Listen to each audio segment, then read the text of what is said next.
एका विचित्र कायदेशीर लढाईने कॉर्पोरेट विश्वास धक्का दिला आहे. एका पुरुष कर्मचाऱ्याने आपल्या महिला बॉसवर चक्क 100 दशलक्ष डॉलर्सचा खटला दाखल केला आहे.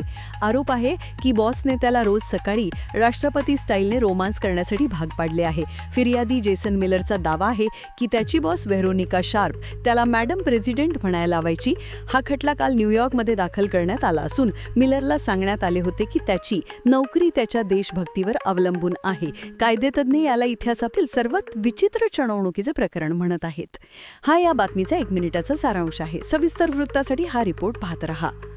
सविस्तर खटल्यात जानेवारी 2025 पासूनच्या घटनांचा उल्लेख आहे. मिलरचा दावा आहे की एका टेक कंपनीची सीईओ शार्प त्याला रोज सकाळी 7 वाजता तिच्या पेंटहाऊस ऑफिसमध्ये बोलवायची. तक्रारीत म्हटलंय की शार्प एंट्री करताना हेल टू द चीफ हे गाणे लावायची आणि मिलरला सावधान स्थितीत उभे राहायला लावायची. तिने त्यांच्या शारीरिक संबंधांना डिप्लोमॅटिक रिलेशन्स असे नाव दिले होते आणि नकार दिल्यास सँक्शन्स म्हणजेच नोकरीवरून काढण्याची धमकी दिली होती. पोलीस प्राथमिक तपास करत आहेत. बचावासाठी आलेल्या वकिलांनी हे दावे खोटे असल्याचे म्हटले आहे, परंतु अंतर्गत ईमेल मिलरच्या कथेला दुजोरा देऊ शकतात.